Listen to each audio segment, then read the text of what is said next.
Welcome to the Gay Buddhist Forum, where teachers from all schools of Buddhism offer their perspectives on the Dharma and its application in modern times, especially for LGBTQI audiences.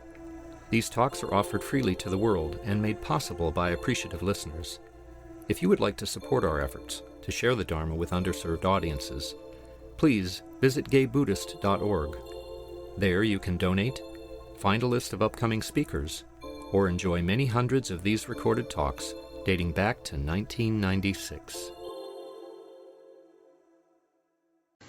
It's our custom before we begin to go around and say our names so that after the 20 or 25th time we can remember them. So I'm Jack. Darren. Snake. George. Bob. Aaron. Cass. Artie. Mark. Kurt. Kay. Ian. Paul. Will. Rob. Peter. Bill. Paul. Glenn. Gerald. Paul. David. Francis. Lee. David. Steve. Peter. Liz. Paul. Well, our speaker we're fortunate to have is Losang Monlam, who, and I quote, is a monk and spiritual program coordinator for the Tse Chen Ling Center for Tibetan Buddhist Studies in San Francisco.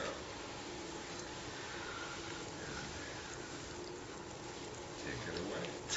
Okay. Well, thank you for inviting me. I gave a talk here in August, and so I appreciate the opportunity to be connected with this group. It's also quite inspiring to know that you are meeting on a weekly basis here. It's nice to have this kind of community. In terms of a topic for talking today, I was kind of thinking about Thanksgiving and gratitude and things like this.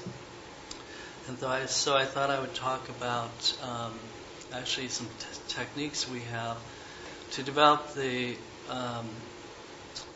good-hearted, loving kindness.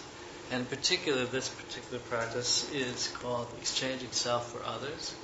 There's 5 different points we reflect on in trying to generate this mind that exchanges self for others. Because right now, where we're at is we generally think of ourselves as the most important and have disregard for the others.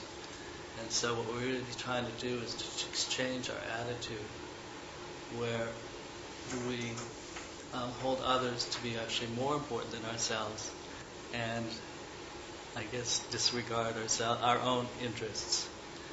And so it's really a method to really change this attitude so that we can progress in developing our loving kindness and wisdom and to actually realize our Buddha nature, which the loving kindness is very important. The first part of the first step in trying to develop this exchanging self for others is to equalize ourselves with others. And I think when we reflect, when we walk into a room, even if there are 100 people in that room, we are the most important person. And I think we have a sense of this in our own lives. And also a sense of how the universe kind of wraps around us. How important everything is only in relationship to us. And so we begin with trying to equalize that attitude. And what we do is reflect. And one of the things we reflect on is how everyone wants to be happy. There's no difference in any of us in wishing to be happy and not wanting to suffer. So we begin with kind of reflecting on these points. We go back to maybe if we can reflect back to when we were born. It might be a little bit difficult to actually realize that moment. But at the moment of birth, we all come into this world the same way. It's before any type of identity has been created in terms of who our parents are, what race we are, what gender, orientation, any of those things. So in that regard, we are all the same. And it's helpful to kind of go back and to remember this as we engage in the world. Because if you just turn to the person to the right or to the left here, they're equally wanting to be happy, just like you are. There's no difference whatsoever. And why shouldn't they be happy? Why is my happiness so much more important than theirs? Even on a statistical basis, if there's so many people, why is my happiness so important? More important than everyone else in this room. Wouldn't it be good to have the attitude where their happiness was much more important than mine? Because then you'd have so many more people who were happy if you made effort in this way. One person's happiness versus 100. So the point is to kind of start to think and reflect along these lines and see if in fact we can start to transform or shift the way we react to situations. So the first kind of basics is trying to equalize ourselves and others. Generate this attitude where we are on equal footing, where their happiness is just as important as mine. The second point we reflect on is the disadvantages of cherishing ourselves. From the Buddhist perspective, all of our suffering comes from cherishing ourselves.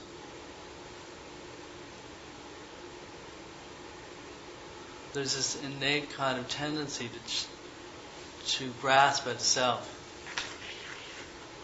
grasp at me, mine. And in this process, we label me and mine. But as the Buddha taught, when you try to find this I that you're grasping on so heavily, you don't find it. It's merely a projection of our mind. This me and mine that I grasp onto is shifting and changing from moment to moment. There's nothing solid to attach to. Yet we do, very solidly attach to it and create a lot of self-importance around it. And it becomes the source of all of our suffering. So the point really is to look at that. Think of your suffering. And then try to identify the self-grasping, the self-cherishing that's behind it.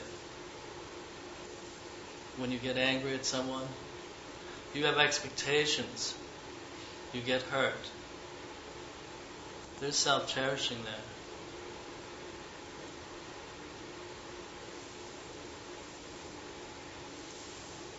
All of our suffering comes from self-cherishing. Our greed, lying, stealing, all these things have a motivating force of self-cherishing behind them. So they become the basis for all of our suffering.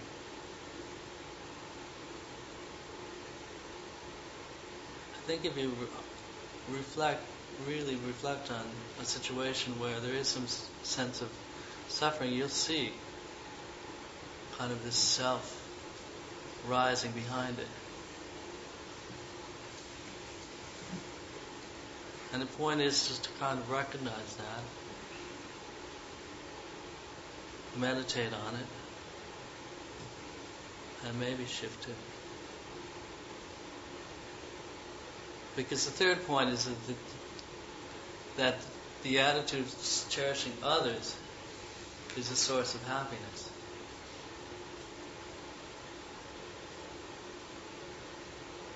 if you go back and try to reflect, especially this time of year, maybe, this sense of giving to someone else,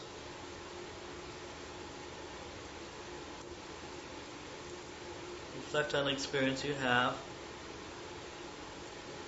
and what you'll find there is in your heart, you kind of feel the lightness,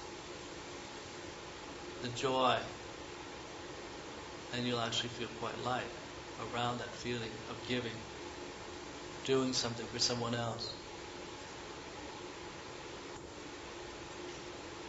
Contrast to the point where you have self-cherishing and it becomes tight and hard. You're afraid to give because you need it for yourself. And the feeling that's there is much more cold, tight, hard.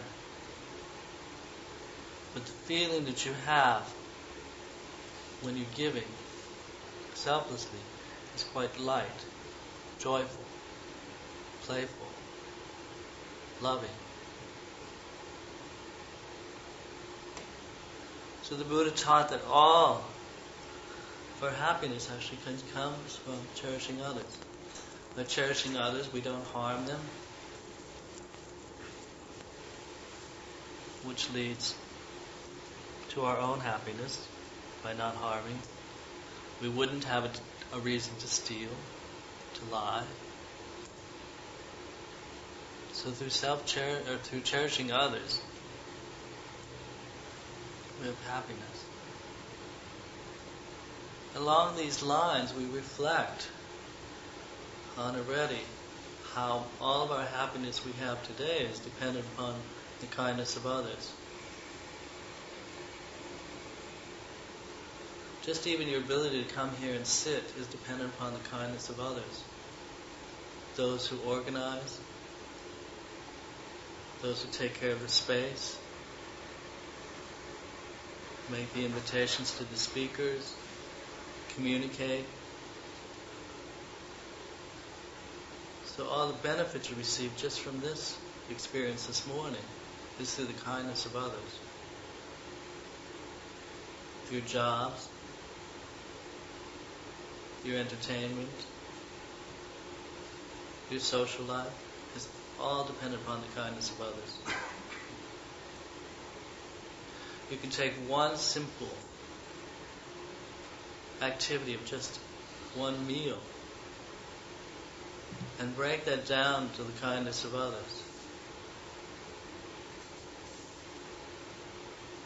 Even this morning's breakfast, whether it was orange juice, the person who works in the factory where the oranges are squeezed,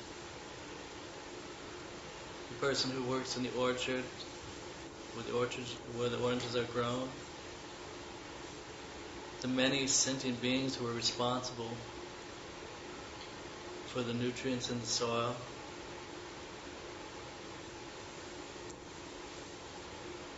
Then you take it to the next layer with the parents of the truck driver who drives the oranges to the market,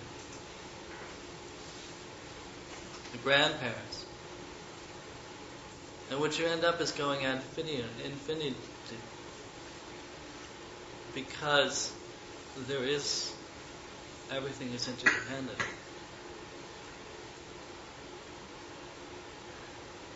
And our every moment of existence is in dependence upon all these other causes and conditions, all this kindness of others.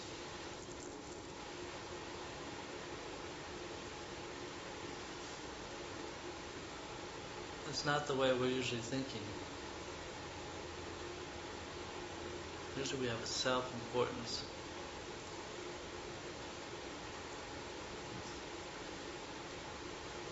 Forgetting about the others.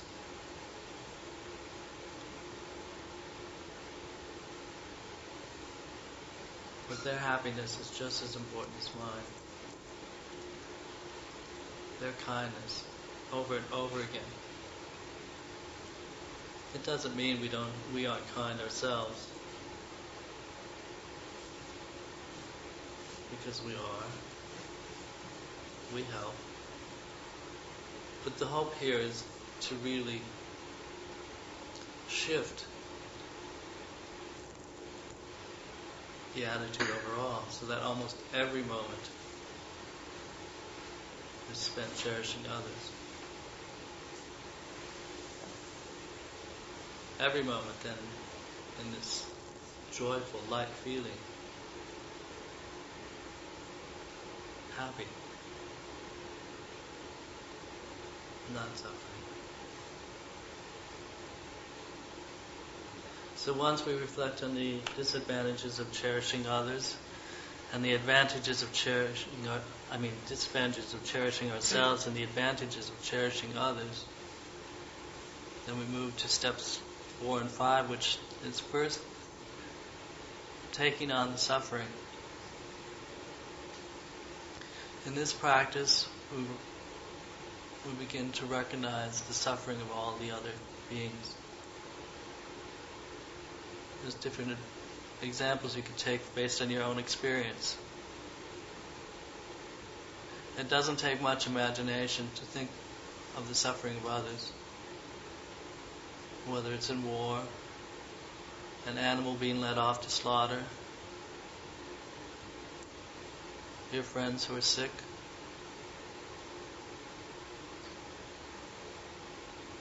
there's quite a bit of suffering out there. And no one wants to suffer.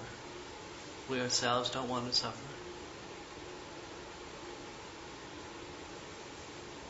So we develop compassion, a wish that they be free of their suffering. We take it even a step further in this particular practice by taking on that suffering. We ourselves will take on that suffering.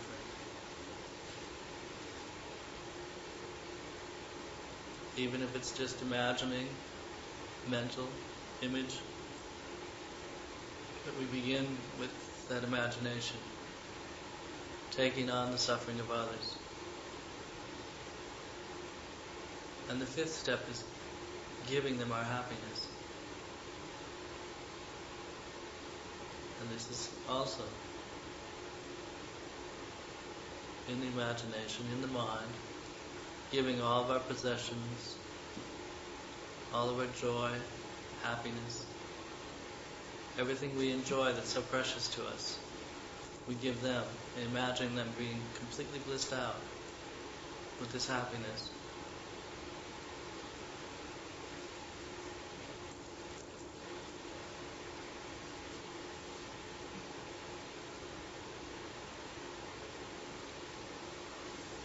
The last 2 techniques are actually we call mounted on the breath, and it becomes the basis for a practice called Tonglen.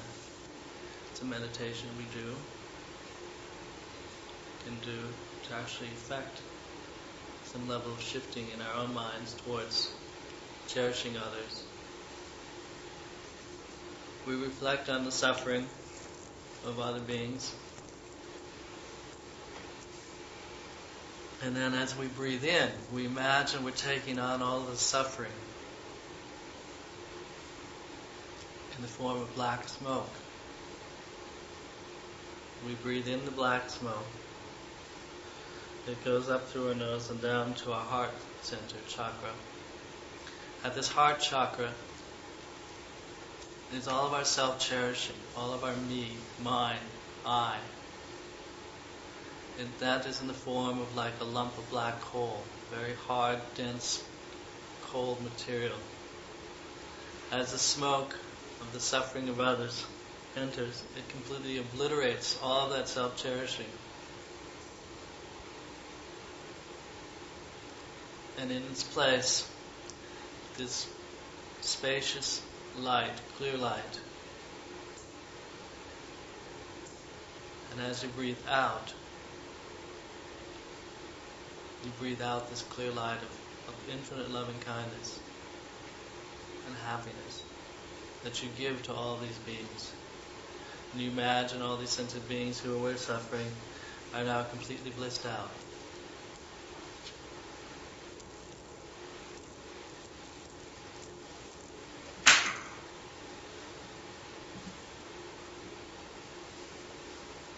So why don't we spend a few minutes do this, and then we'll open up for some questions.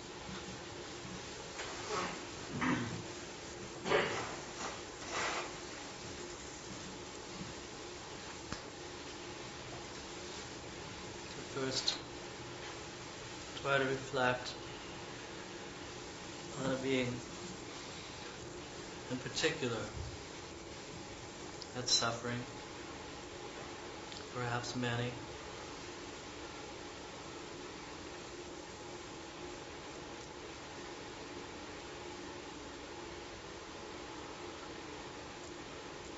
Those on all sides of the conflict in Iraq, in the Middle East, Afghanistan, places like that.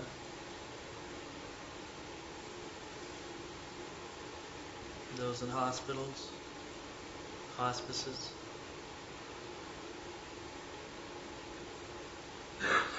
Those who are homeless, cold and wet, hungry.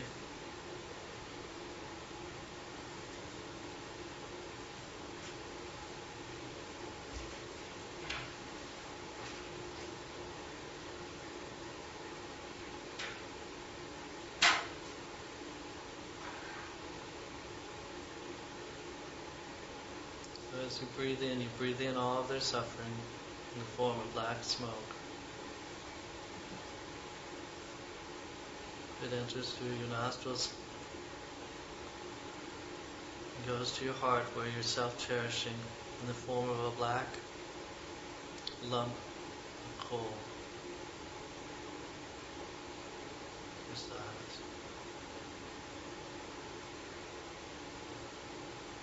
As that smoke touches that black self-cherishing, it completely obliterates it, smashes it to smithereens.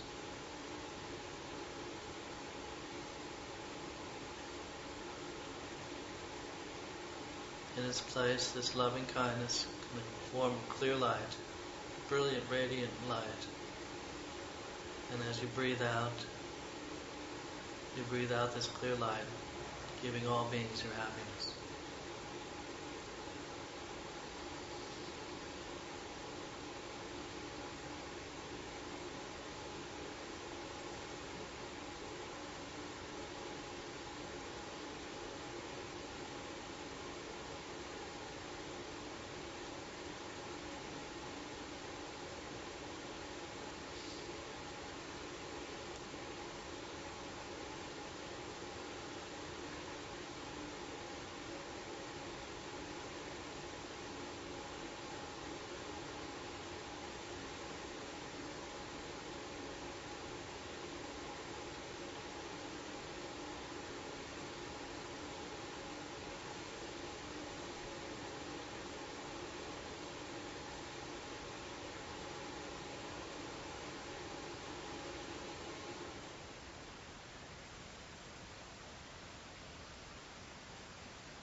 Breathing in the smoke, suffering of others.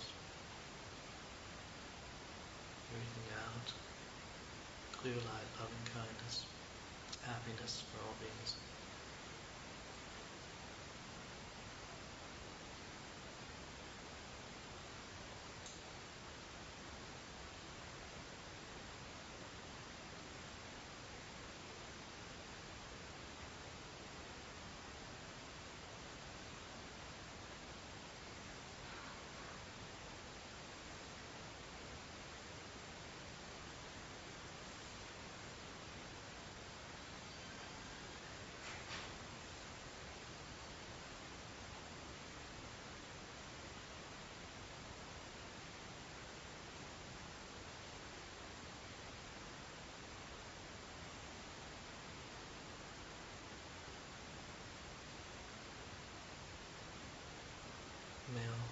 be free of suffering. May all beings have complete and perfect happiness. Okay. I'll open it up to some questions now.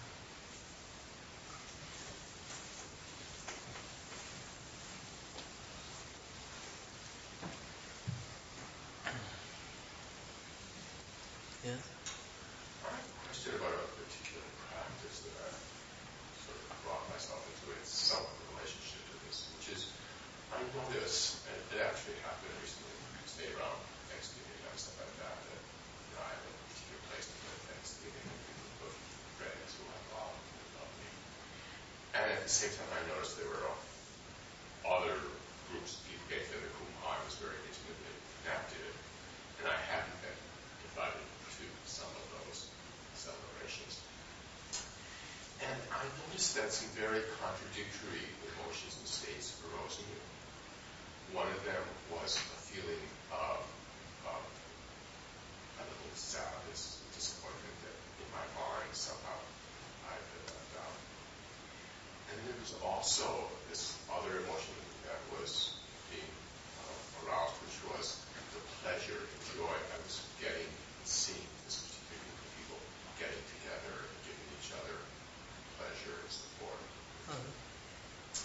And I saw in myself that if I was able to put aside for a little while my own sense of woundedness and just focus a little bit on them, that it became, and this particular afterwards when I would call and chat, they would tell me what happened, that I just got this intense sense of pleasure, basically as if I had been there, because some part of me was there. You know, it was, I love these people and I love the fact that they're loving each other.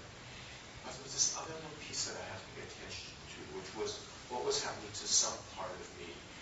And what arose for me was actually something that was very young, sort of very, arose with some real deep compassion for myself. Those little hurt feelings or the feeling. And it was very interesting that after a while of doing that, I just got less and less and less until all I was feeling was and of course it was not real, but it was the experiential state I was in. That I had been at both of these experiences and gotten the connectedness and pleasure and humor and, you know. So it was something odd. But what it did give me was a sort of expanded sense of myself. And I felt, and I liked it, that I was at that point, at this sort of later point, fully filled with the pleasure and excitement and gratitude of the other experience. It was nothing. I mean, I'd love to see, you know, sort of any part of me still left, still hanging in there, still not willing to give up, you know. But it was gone. Well, I think, I mean, certainly the wounded feeling, experience of that is kind of what I was touching upon when I talked about cherishing yourself. That suffering that comes from that is definitely, you know, you could definitely link it to a sense of self. I'm wounded because I wasn't invited to this group. And the other one, the sense of cherishing others, is the joy you have of giving, you know, of notice, having them having a good time, and the lightness about it, you know, that feeling. There is and it's good to have compassion for ourselves as well. Because we are at where we're at this point, and to understand that, you know, to have compassion for ourselves in this process, and even in this Tonglen practice I described with giving and taking, you can start with yourself, taking on your own suffering, the suffering of the past, the suffering of the future, and give away happiness now and for the future.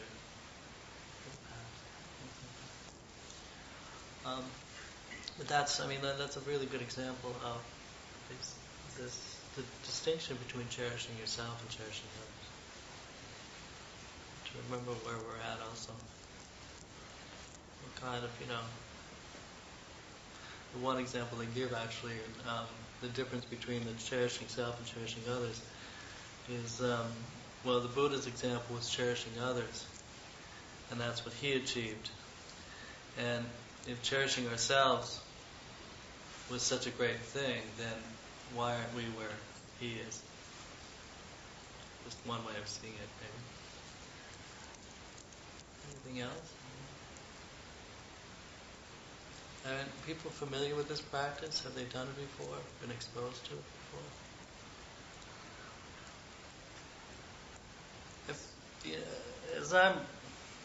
I live in the Western edition now, taking beauty, and it's been quite interesting because I studied with Geshe Nawadapa, who's a resident teacher there, and he's been teaching in the Lam Rim teachings about this, how others are self-important, also Shantideva's Guide to the Bodhisattva's Way of Life. And I've noticed myself going out on the bus and really grappling with this concept that these people are more important than my own happiness here. And it takes something, but just to kind of really have that start to hit. I'm not at the point where it's actually that they are more important, but the fact that I can think about it, it's like, wow, that's pretty amazing. To even just, go out there in the world and that others' happiness being more important. What is it like to have a mind that actually is doing that all the time? I'm not there. But there are beings who are. And that's what the teachings are about. Where others' happiness, it becomes more important.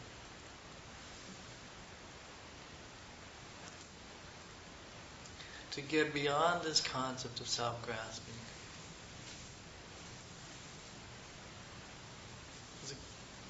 The Four Noble Truths the Buddha taught, the source of all of our suffering, our whole routine in this cycle over and over again is this grasping at the self, as if they were truly existent. Existing from their own side, independent. But they don't exist that way. We don't exist that way. Separate, independent, from our own side. There's no I there. What do you identify with? Your education, your job, your friends. You've built up all this big world, story. But where is the I in all of that? Is it the body? Can't be. The body's shifting and changing every moment. The body's that what you had for breakfast. There's no solid I to attach to. Yet feel how much it arises when we don't get our way, when our expectations aren't met. It's a very strong sense of I. And so the techniques of cherishing others are really to help with this grasping of the self. One of the feelings I try to describe once in a while, when we get a sense of this, is if your experience is just flowing through you, like the San Francisco fog.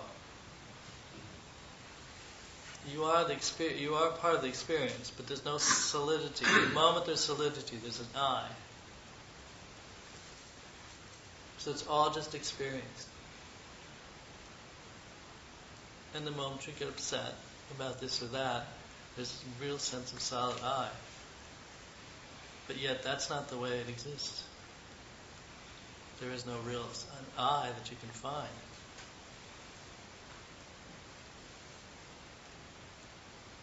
Try it. investigate. If you find an eye, let me know.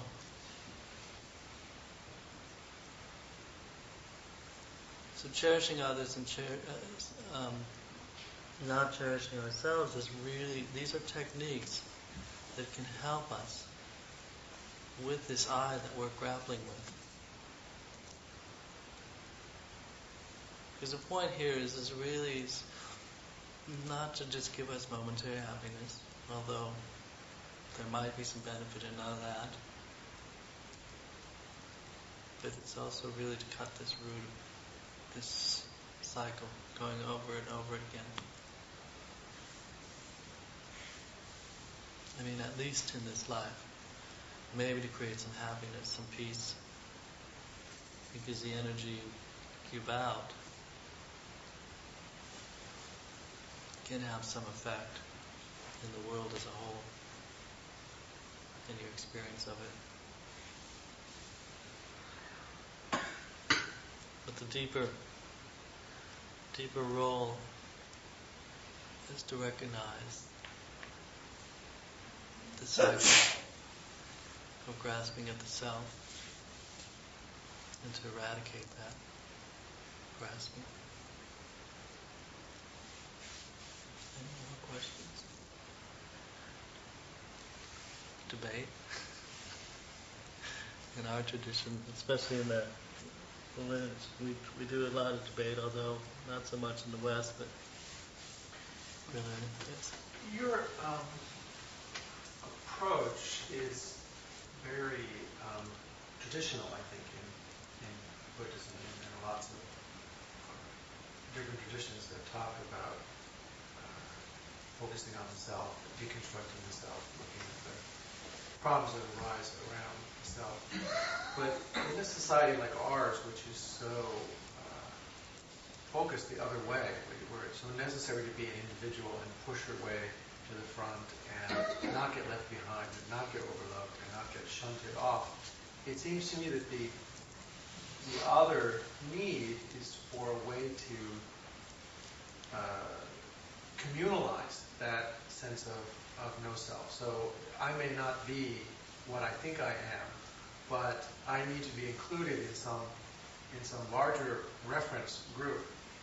If my needs are going to be met, the physical needs of this body, if my life is going to be useful in some way, certain basic factors have to be supplied. So without being egotistical and saying, well, I will sacrifice the whole world so that I can thrive, still there needs to be some other kind of recognition that as part of the universe, I am one of those sentient beings who deserve to be happy. We all deserve to be happy. So it seems to me that part of the issue is not only to be on the cushion and deconstruct the immediacy or the sort of spellbinding quality of the I, but also to find some way, socially or collectively, to embrace the I in some kind of larger grouping. And it seems to me that that's one of the real cruces of what's going on now. There's so much sort of group stuff that is really I stuff. My people, my race, my gender, my religion, my country. And so instead of projecting out into a larger space some kind of acceptance and compassion, there's this sort of substitution of a bigger I for a smaller I. I wouldn't do this for myself, but my country is under attack, so I must drop bombs, on other people. I wouldn't demand employment for myself, but there must be so many jobs allocated to people of my race or my religion, or So how do you balance that as a practitioner? I mean, if you're not living in a monastery and just having to deal within the monastery walls, with your begging bowl and how many desserts you get, and whether you get to sleep with two pillows or only one, how do you balance that out? Okay, just to break down a couple of your conceptions. I do live in a monastic community, but I'm very much engaged in the world. I have to go out to work to earn my living as well, outside, and have for a number of years. So I am engaged in the world. There's a couple ways as you're describing the situation. One thing that I'd like to point out is yes, we are at odds in terms of being Buddhist into the larger culture that we live in. And in that sense, one of the things as Buddhists, we take refuge in the Buddhist, the Dharma, and the Sangha. And the Sangha is community. And I feel particularly that this is important because as you do explore the concepts of Buddhism, you are going to be at odds with some of the concepts of our culture. In particular, the tendency to project blame out there externally in the external environment. And the Buddhist concept of the law of cause and effect are really at odds. And so as you become to understand that and accept and also embrace the notion of cause and effect, because it then is enabling, you do want to help yourself along that path of living within that by having a community.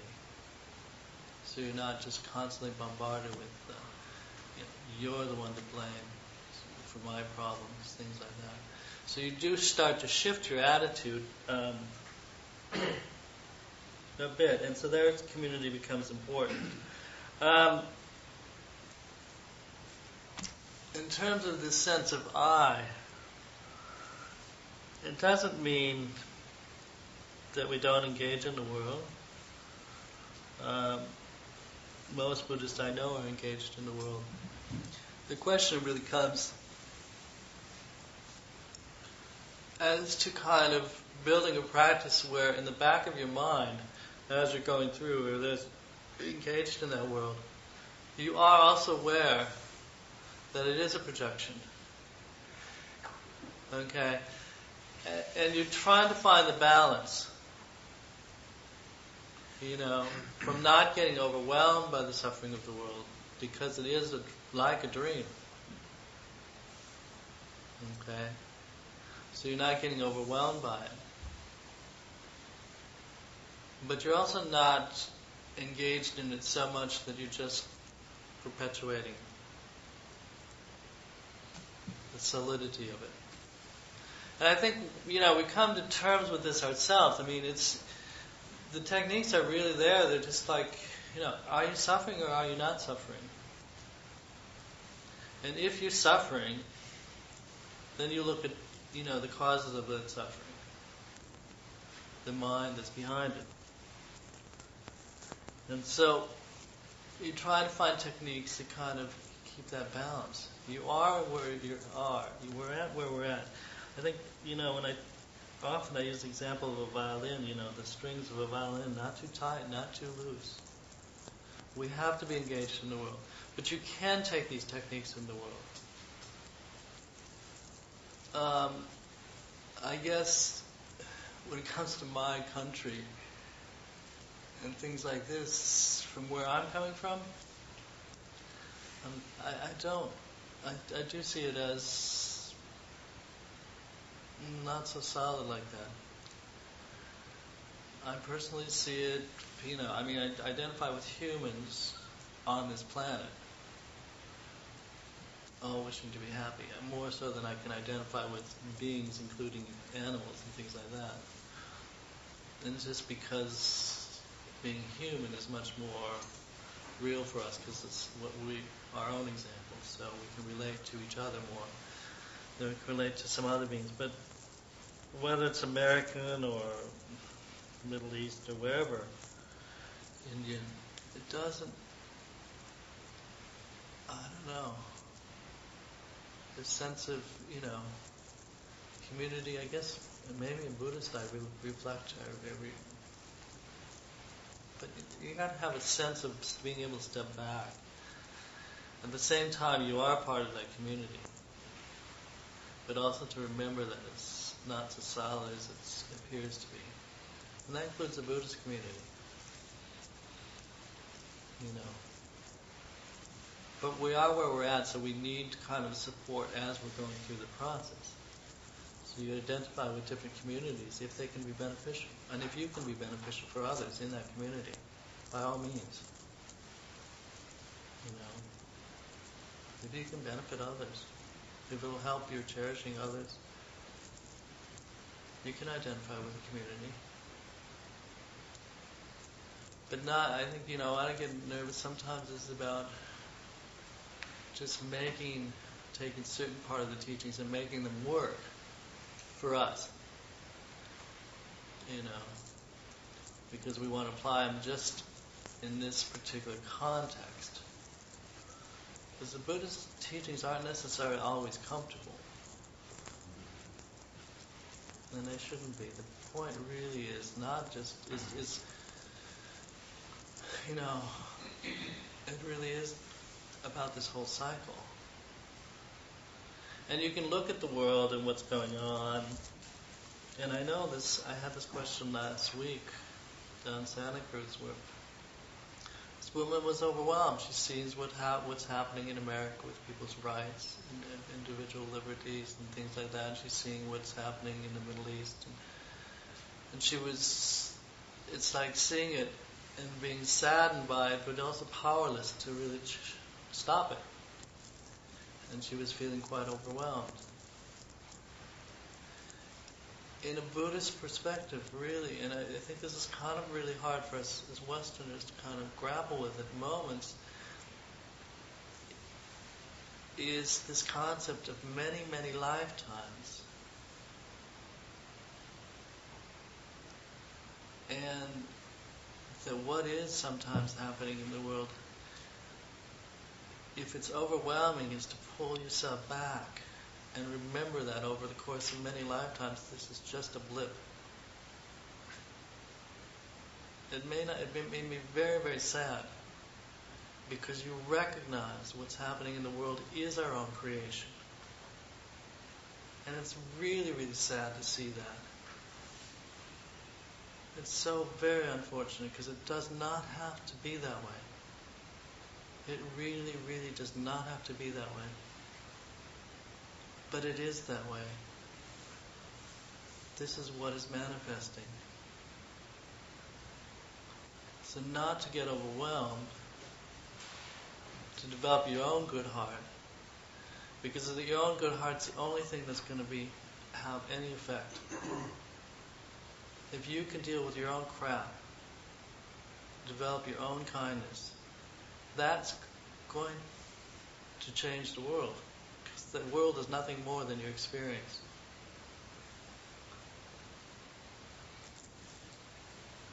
Yes. I think I'm probably asking the same question. I'm going to set from a different angle. It seems to me that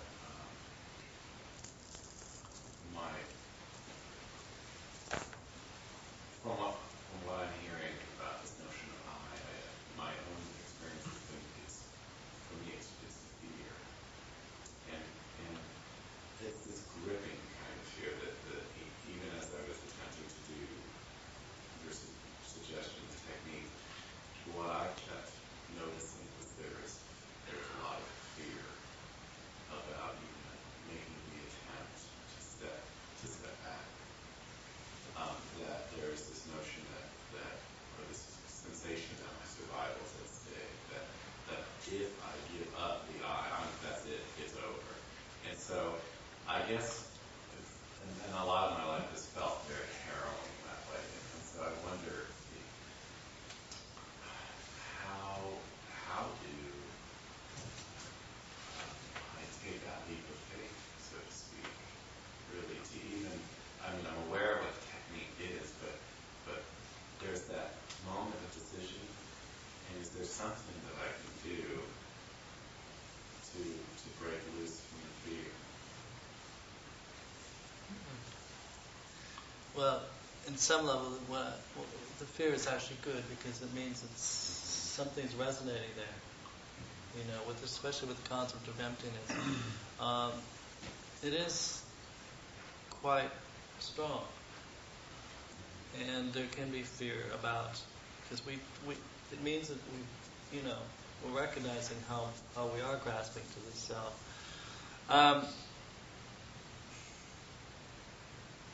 The one suggestion I have, it may not be very comfortable, is to reflect on death. You imagine yourself in the process of dying,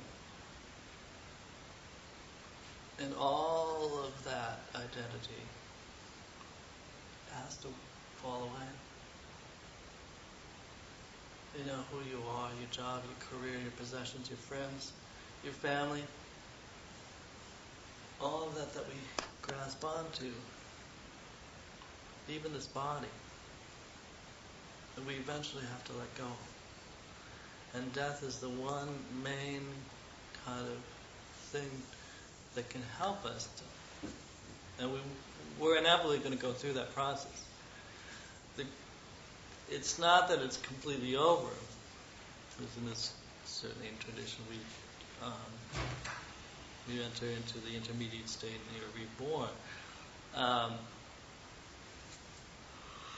But the death process really helps us shake up that attachment to this identity. What we find sometimes in life too is when we've gone through life changes, very significant changes. Sometimes it can be very painful of that shedding off of this change, whether it's a relationship. But we find sometimes it opens the space for something else. So there is something quite spacious, actually, they say, when you realize emptiness. It's like space. Not space, but like space. It's very, very spacious quality. So, I think one thing is maybe to reflect on that.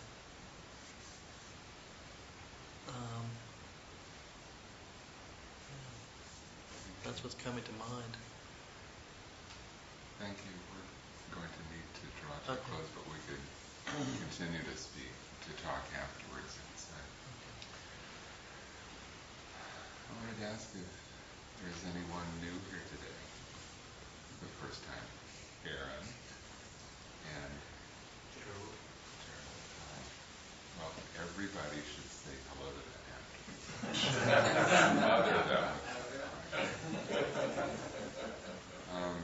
Francis is our host today. We have announcements. Well, there's cookies. Please wash your cups. Please eat everything because you can't leave any crumbs because the mice will propagate and that's a terrible thing.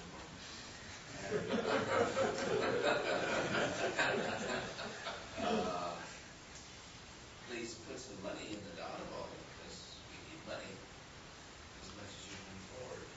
And let's see, any other announcements? Just a general reminder, I ran the fundraising campaign for the last couple of years and partially before that, and I'm not doing it this year. I passed it on to some other people who I don't remember who they are at the moment. But since we don't really have a hierarchy, I'd like to point out to the group that we need to get started doing that, preferably before the end of the year, because if we don't, we will slide into bankruptcy at the end of next year, probably. That's a happy announcement. That's so important. Yes. Maybe that could be connected with our Donna Bowl. It could.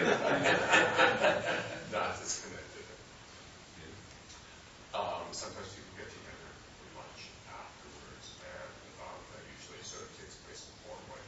So if people are interested in doing that, usually because folks gather after 15, 20 minutes. We have our way to the restaurant in the neighborhood.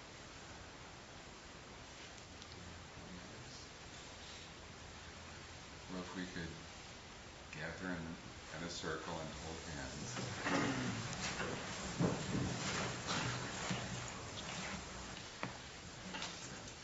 We've all spent the last hour and a half here, sitting, reflecting, listening, discussing. All these moments, as many moments as are in that hour and a half, each one has an imprint on our mind. Very beneficial, just even the reflection. This has the ability to actually transform our own minds, but those around us as well. So this dedication actually benefit beings all through space, as far as we can imagine, filling them with loving kindness. We rejoice in all this effort this morning. Thank you.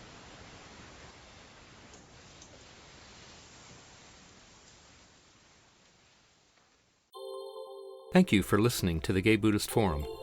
If you would like to hear several new talks per month and be notified of upcoming speakers so you can participate live, please subscribe to this podcast, like us on Facebook, and join our mailing list by visiting gaybuddhist.org.